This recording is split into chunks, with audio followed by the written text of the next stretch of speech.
sa lahat. Sugat sa pisngi ang inabot ng barberong yan. Ang may kagagawan, isang customer na hindi nagustuhan ng kanyang gupit. Ang pagtakas ng sospek sa pool sa video. Ang kwentong barberong nagkatotoo, abangan! Pilipinas, alas 5:30 na. Ito na mga bumabanderang balita. Libreng solusyon, problema sa baha sa Metro Manila, ang negosyanteng si Ramon Ang na raw ang bahala. Tali ang kamay, Pangulong Marcos muling ginit na hindi niya pwedeng diktahan ng Senado sa desisyon nito sa impeachment case ni VP Sara. At paksyon sa oposisyon, magkaroon man ng bagong unity team laban sa mga Duterte. Senator Risa Hontiveros nanindigang hindi makikipag-alyansa sa mga Marcos.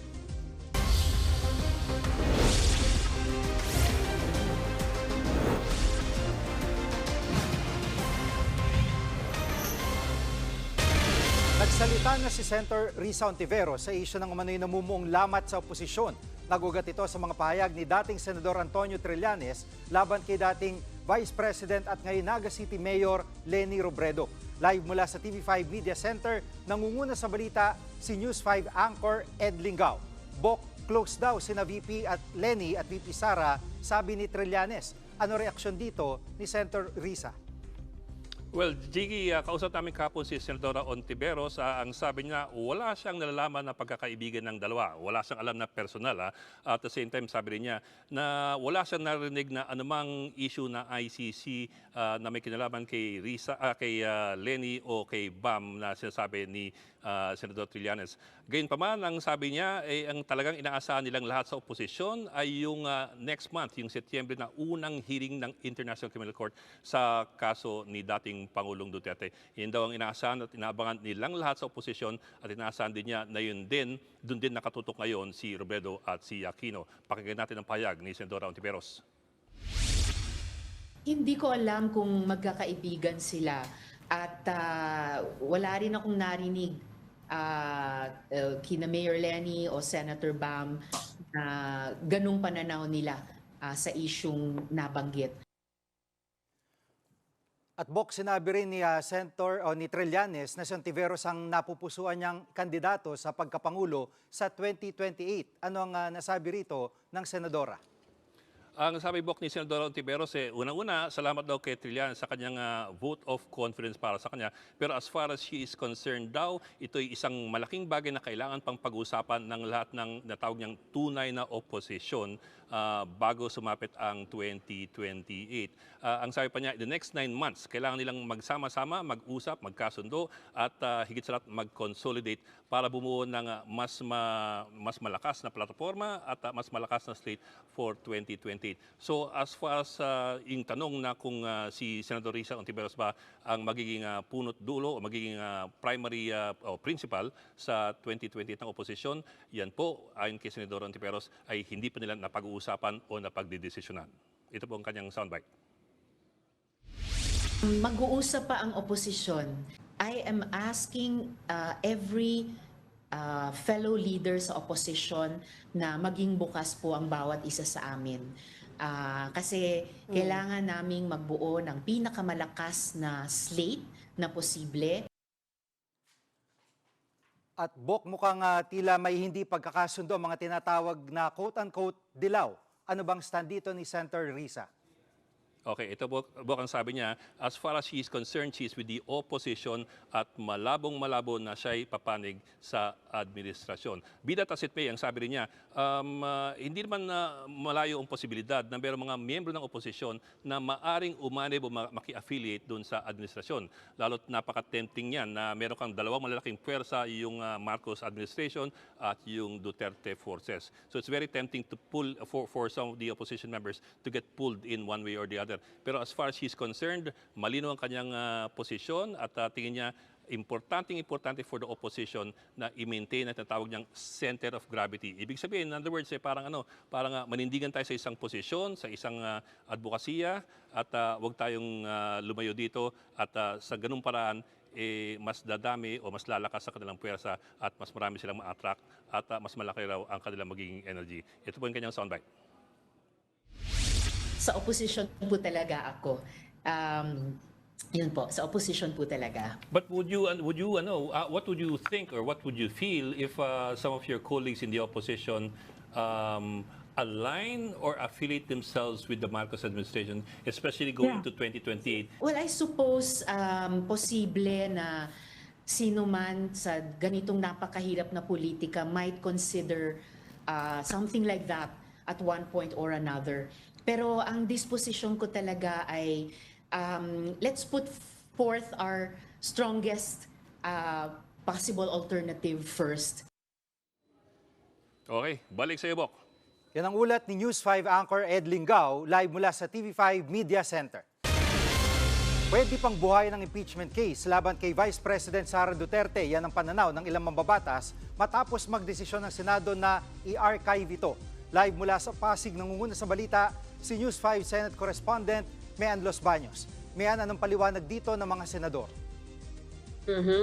Jiggy, para nga sa ilang senador, hindi daw mahirap buhayin o hukayin itong articles of impeachment kahit pa in-archive na yan, sakali ngang magbago at i-reverse ng Korte Suprema yung desisyon nito na nagdedeklara na unconstitutional itong articles of impeachment laban kay Vice President Sara Duterte. Nakausap natin kanina at nakapanayam sa Senator Win Gatchalian at sinasabi niya merong 2 modes o 2 paraan para buhayin yan. Yung isa, kailangan lang may magmosyon na isang senador sa plenaryo para buhayin muli yan at o kaya i-revive yung articles of impeachment at kailangan lang daw ng 5 boto. Pag nakakuha ng 5 boto or 5 senador na pabor dyan sa motion na yan, ay pwede nang hugutin or i-pull out yung impeachment case at talakayin muli. Yung pangalawang mode naman, Jiggy, ay kailangang i-suspend yung rules ng Senado, then magkaroon ng majority vote, which is 13 votes. Pag nakuha yan, then pwede nang ibalik ulit sa order of business at pag-usapan muli yung impeachment case ni VP Sara Duterte. Narito ang bahagi ng pahayag ni Senator Win Gatchalian. Pakinggan natin. Somebody has to file a motion, and then that motion will be, there are 2 modes, no? Yung 5 senators, one of them can file a motion, and then the 5 senators can manifest their intention to retrieve the articles of impeachment out of the archives and include it in the order of business. At sakaling ang baliktarin ng Korte Suprema ang desisyon nila tungkol sa impeachment, gaano kalaki ang tsansa na mabuhay na ulit itong articles of impeachment? Jiggy, kung yung ilang senador na taga-mayorya, gaya ni Senator Win Gatchalian, para sa kanya nga, mukhang hindi naman ganun kahirap. Pero dun sa ilang taga-oposisyon, sinasabi nila parang mahirap buhayin yung isang pinatay na impeachment case. Kasi gaya ng sinabi ni Senator Ping Lacson, kung sakasakali may magmosyon na, ay buhayin natin, i-retrieve natin, pag-usapan ulit natin yung impeachment case, malamang sa malamang daw, mauwi na naman ito sa mahaba at mainit na debate sa plenaryo para lang mabuhay ulit yung talakayan dyan, matatandaan natin ang si Senator Ping Lacson, yung kaisa-isang nag-abstain. Ang sabi niya ngayon, sana kasi tinable na lang. Kung naka-table lang daw sana at hindi naka-archive, buhay yan at madaling hukayin or madaling pag-usapan or i-pull out at sabihin na okay, nabaliktad yung na-reverse yung SC decision, pag-usapan natin. Pero mas minabuti daw ni Senator Ping Lacson na mag-abstain dahil ayaw daw niyang sumali sa usapan ng pagpatay sa impeachment case, which is yung nangyari nga raw nitong nakaraang Miyerkules. Pero kung si Senator Win Gatchalian ang tatanungin, hindi Senado ang pumatay dyan sa impeachment case ni VP Sara, kundi ang desisyon mismo ng Korte Suprema na nagdeklara na void ab initio. O ibig sabihin, wala talagang bisa yung impeachment case na yan simula't sa pool pa lang, Jiggy.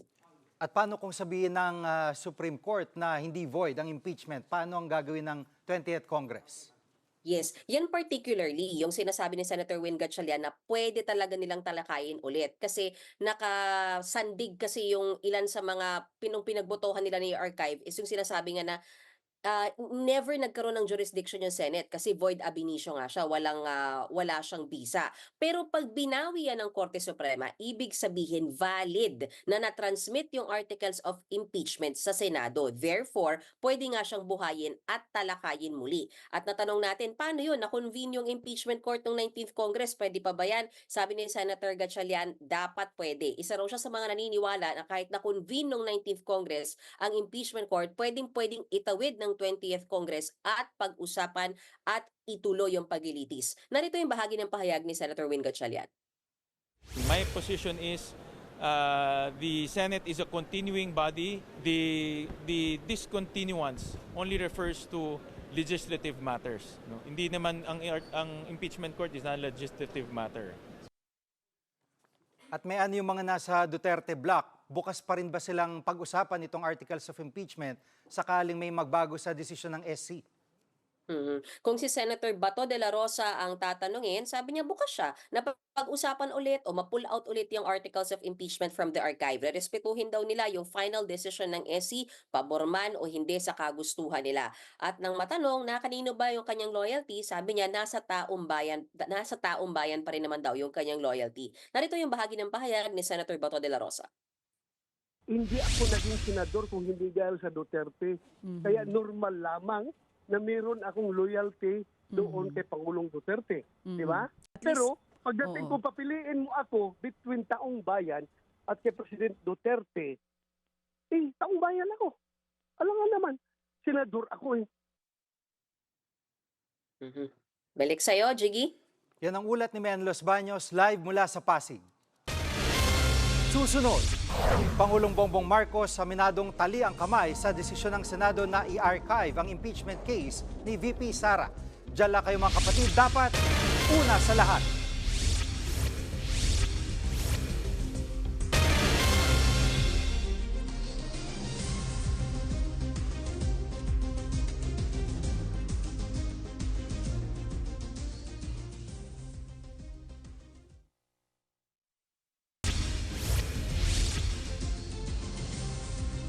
Aminado si Pangulong Bongbong Marcos na tali ang kamay niya sa desisyon ng Senado sa impeachment case ni Vice President Sara Duterte.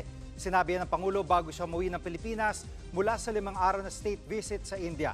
Nangunguna sa balita si Mobile Journal Julie Baiza. Julie, una sa lahat, ano naging resulta ng state visit ng Pangulo? Jiggy, tapos na ang 5 araw na state visit ni Pangulong Bongbong Marcos dito sa India. Bitbit ng Pangulo ang $446 million direct investment na nasalyuhan sa pakikipagpulong sa business leaders sa New Delhi at sa Bengaluru. Pero simula pa lang daw yan na tinaasahang marami pang papasok na investment. New beginning daw ang naging pagbisita niya o state visit dito sa India. Sa kabuuan, 31 kasunduan ang baon ng Pangulo pauwi ng Pilipinas. Ang unang 13 nalagdaan sa New Delhi. Sumentro yan sa pagpapalakas ng depensa ng dalawang bansa. 18 naman ang kabuoang business agreements. Samantala, sumagit din ang Pangulo sa ilang usapin. Naniniwala si PBBM na hindi maituturing na katumbas ng dismissal ang ginawang pag-archive ng Senado sa articles of impeachment laban kay Vice President Sara Duterte. Sabi ng Pangulo, hindi naman ineksamin ng Korte Suprema ang merits ng kaso at hindi iyon ang pinagdesisyonan. Sabi niya ang assessment ng Korte Suprema, faulty at lacking o may pagkukulang sa procedure. One of the framers po ng 1987 Constitution, si Attorney Christian Monsod said, it amounts to a dismissal. And you've mentioned, sir, it amounts to a dismissal po. That is, let me clarify that. The merits of the case were not examined by the Supreme Court. This is not, doesn't mean, this does not decide the merits of the case. It just talked about procedure. Binigyan din naman ni PBBM na hindi siya manghihimasok sa impeachment case. Narito ang bahagi ng kanyang pahayag. I keep telling you, the executive has no role in this. The president has no role. I'm an impeachable officer. I cannot involve myself in any of this. Well, it's really the Supreme Court, the Senate, and the House. The Supreme Court has decided, and like I said, again, that situation does not really involve me. It would be highly improper for me to tell my friends who are in the Senate and who are in the House na ito yung dapat inyong gawin. Highly improper yun. And besides, when this all started, I immediately came to the conclusion, I have no part in this. Tikom na rin ang bibig niya sa mga alegasyon ng korupsyon laban kay VP Sara. Inaasahang lalapag ang eroplano ng Pangulo alas 8 ng gabi. Jiggy? Yan ang ulat ni Mobile Journal Julie Baiza. Sa iba pang balita, nag-alok ang negosyanteng si Ramon Ang ng solusyon sa problema ng pagbaha sa Metro Manila. Pangako pa niya walang gagastusin ang pamahalaan. Nangunguna sa balita si News 5 Transportation Correspondent Gerard de la Peña. Gerard, ano raw ang solusyon sa pagbaha? Jiggy, nag-alok na nga ng tulong ang pribadong sektor sa mga lokal na pamahalaan para sa paglilinis ng mga ilog at estero dito sa Kamaynilaan. Kasunod yan ng mga matinding pagbaha na naranasan natin nitong mga nagdaang bagyo at habagat. Ayon nga sa negosyanteng si Ramon Ang, 2019 pa lamang ay naglilinis na sila ng mga ilog at estero dito sa Kamaynilaan. Kabilang na dyan ang Tulyahan River kung saan merong oil depot ang San Miguel Corporation. Mas mabilis daw kung pribadong sektor ang gagawa nito dahil hindi na nila kailangan na magsagawa pa ng bidding. Narito ang pahayag ni Ginoong Ramon Ang. Kami sa private sector, kung saan yung bara at saan yung sira, magagawa namin kagad yan. Dahil private funds yan no? Walang cost to the government. Ayon pa kay Ang, ay payag silang gawin ito ng libre para sa mga lokal na pamahalaan dito sa Metro Manila. Dapat nga raw ay madalas gawin ang paglilinis at dredging dahil sa lumalalang problema sa basura. Bukas naman ang mga alkalde ng Metro Manila sa alok na ito ng San Miguel Corporation. Narito ang kanilang pahayag. Ang LGU kahit papano may limitasyon tayo gusto ko bumili ng payloader at additional backhoe pero dadaan pa ako sa bidding process, canvassing, etc. It will take months. Wherein ang mga tulong tulad po ng San Miguel ay kaagad-agad.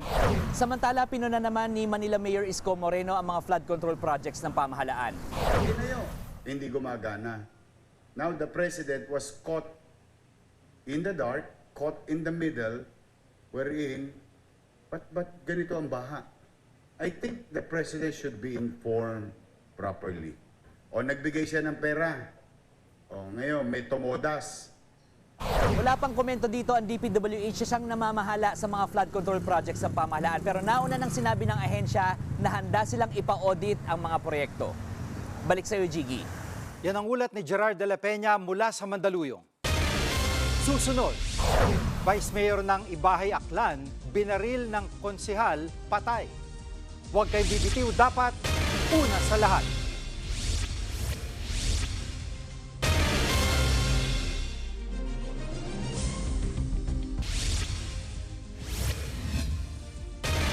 Ayaw magpadalos-dalos si Pangulong Bongbong Marcos sa usapin ng online sugal. Hindi naman daw kasi ito kasing lala ng problema noon sa Pogo. Nangunguna sa balita si News 5 Palace Correspondent Maricela Lili. Maricela, ano bang plano ng Pangulo sa usapin ng online gambling? Jiggy, kukonsultahin ni Pangulong Bongbong Marcos ang stakeholders tungkol sa panukala na ipagbawal na ang online gambling sa Pilipinas. Sa kanyang ikatlong podcast, sinabi ng Pangulo na nais niyang makausap maging ang mga pari at obispo, lalo na't naglabas din ang pahayag ukol dito ang Catholic Bishops' Conference of the Philippines. Pero ang sabi nga ng Pangulo, malaki ang pinagkaiba ng Pogo sa online gaming. Sa Pogo kasi malinaw na naging pugad dito ng krimen, nariyan ang human trafficking at credit card scam. Iba raw ang online gambling. Kailangan din daw aralin kung ano ba ang problemang sinusolusyonan dito. Malinaw naman daw kasi na nais nating tugunan na ultimo yung mga bata ay naa-addict sa larong ito. Narito ang pahayag ni Pangulong Marcos. We're trying to solve is that na hindi malubog sa utang ang yung mga hindi naman wala namang kaya pero napapasubo dahil sa sugal. Mga bata na natututo magsugal. Let's focus on that. I have already started to organize to convene a conference of those who are all the stakeholders. We are talking about marami tayong naririnig from the CBCP. So, sama natin sila. Binigyang diin din ni Pangulong Marcos ang tungkol sa problema ng transportasyon. Sabi niya, sa ngayon ay sinisimula nilang ayusin isa-isa ang Dalian trains o Dalian cars na 10 taon ang nakatenga dahil hindi ito compatible doon sa riles ng ating MRT. Pero ngayon ay nasisimula ng gamitin. At meron na rin daw tayong subway na una sa Pilipinas. Pakinggan natin ang sinabi ni Pangulong Marcos. Ang usually sa planning, dapat ang commute should not be more going to work at saka pag-uwi. Dapat hindi yung one way hindi dapat lumampas sa 1 oras. That's the goal. Handa rin daw si Pangulong Marcos na itaya ang kanyang pangalan sa eGov app. Isa itong app na konektado sa lahat ng ahensya ng gobyerno nang sa gayon ay makapag-avail ng serbisyo ang publiko online. Balik sa iyo, Jiggy. Yan ang ulat ni Maricela Lili mula sa Malacanang.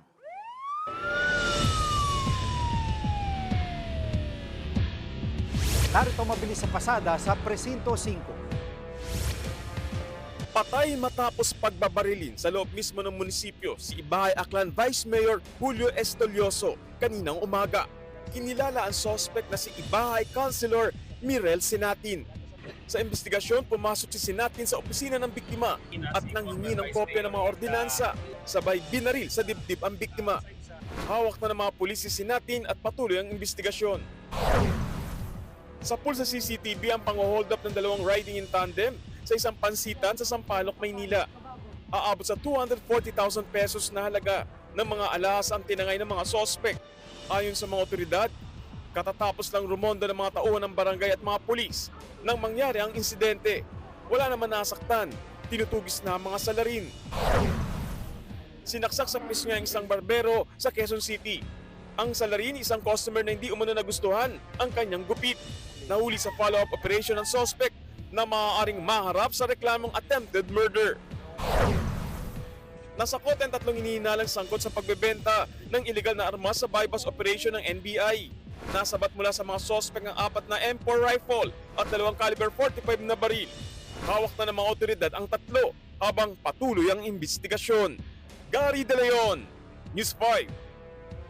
Mga bumabanderang headlines, alam mo na, dapat una sa lahat. Abangan niyo po kami ulit sa Lunes dito sa TV5, 1PH, RPTV, True TV at 105.9 True FM.